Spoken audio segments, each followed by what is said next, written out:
grade. Mrs. Gotcha's here. I miss you all, and I'm really bummed because I know, well, that you're bummed because your 5th grade program is not going to be happening like normal this year. And what you didn't know is right after spring break, we are going to start some really cool projects that were actually going to be used in your 5th grade program. So Mrs. Martin and I were really excited about collaborating on that. But instead, she asked me if I could still put together a project for you guys to do at home that we could add into your online program. So I came up with an idea for a really cool light and dark drawing for you guys to do that we can add pictures of into the video. So in keeping with the theme of your program, light versus dark, I came up with this cool drawing project that you can do with just a few materials. You really only need like 4 things. And it has to do with focusing on something that makes you happy or brings you joy. And that could be something that's really important to you right now, especially given everything that's going on, because the world's just not normal right now. And that's okay.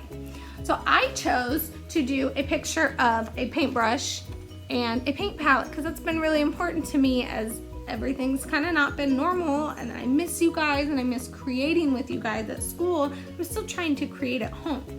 So I'm going to show you how to do this drawing where it's kind of normal on one half. You got your black drawing on your white background, but also do it backwards. So it looks like you have your white drawing on your black background. So we call this positive and negative space. So we like to think of positive space as Kyla's wanting to say hi.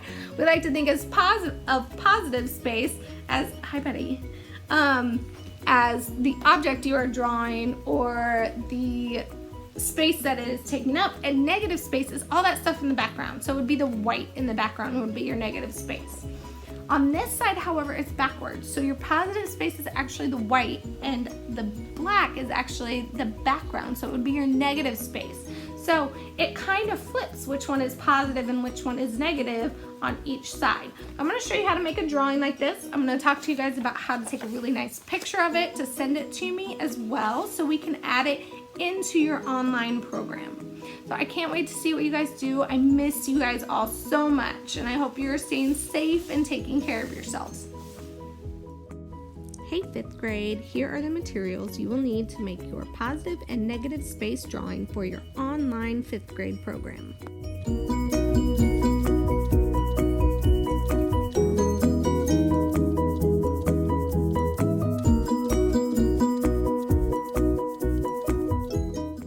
The first thing you're going to do is take your paper and fold it in half, hamburger style. We're going to start by drawing on one half of the paper first and not worrying about the other half of the paper. I'm going to start by drawing the thing I decided that makes me the most happy on one half of my paper. We're not going to worry about the other half of the paper yet. I'm going to do a quick light drawing first, and then I'm going to go over my lines again.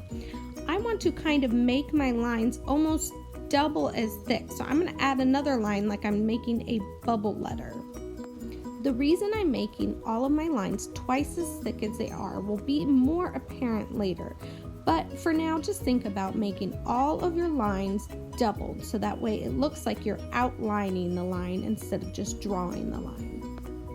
It almost helps to think about it like you're drawing your item like a cartoon with those thick black outlines.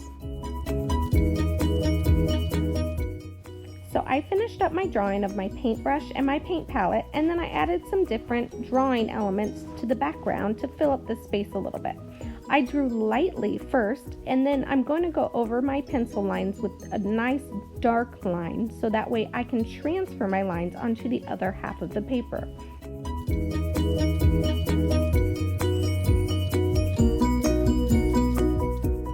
Now that I've got my image drawn out with nice dark lines, we're going to transfer it onto the other half of the paper. It's going to create a mirrored image on that side. I'm going to fold it in half, and using a nice rounded object, I'm going to use the back of my scissors, I'm going to put pressure on that side of the paper to transfer it over. Now, because my desk is so old and bumpy and used, it's not transferring very well. So I'm going to use the back cover of a hard book to do the transferring. You want to press pretty hard while you're transferring to get that image to move over. and then you want to transfer the whole image over. Now that I've got my image transferred over onto the other side, I'm going to think about starting to add color. I'm going to start to add color now. I've got Sharpies, markers, crayons, colored pencil, whatever you have. I'm going to choose a black one. I'm going to choose my black marker and start to add color onto the one side of my image. I'm going to color all of those little design details and every line that I drew. As I start my drawing, I'm only going to worry about adding the black to the outline drawing on the one half of my paper. I'm not going to worry about adding any color to the transferred drawing that I did on the other half of the paper, only doing the outline on this first half.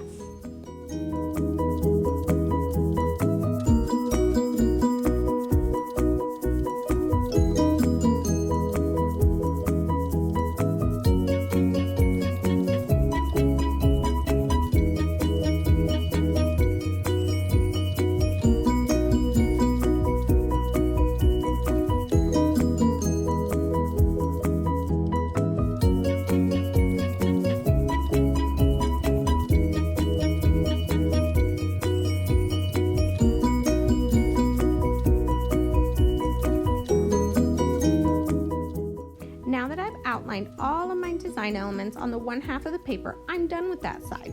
We're going to move on to the next side, and we're actually going to do it in reverse. So instead of drawing in the outline or the objects that I drew, we are actually going to fill in the background color, leaving those lines that we drew originally to be white instead of black.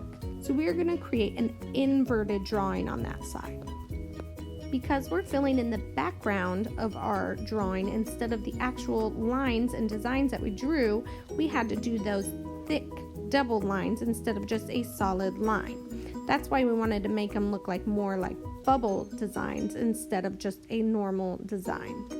Continue to fill in the background of your drawing, leaving all of your lines and shapes and designs white as you fill in that background.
So now that you've finished your drawing, I'm going to show you how to take a really nice picture of it. The first thing you need to do is find a space with good lighting in it. I suggest doing it during the day so that way you have a good lighting.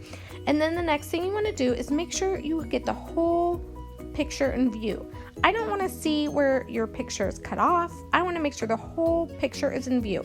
I like to always try to have a little bit of the background kind of surrounding it like a frame, so that way I know I get the whole picture in the frame. If you send me a picture like that, we'll be perfect. I can't wait to see what you guys do.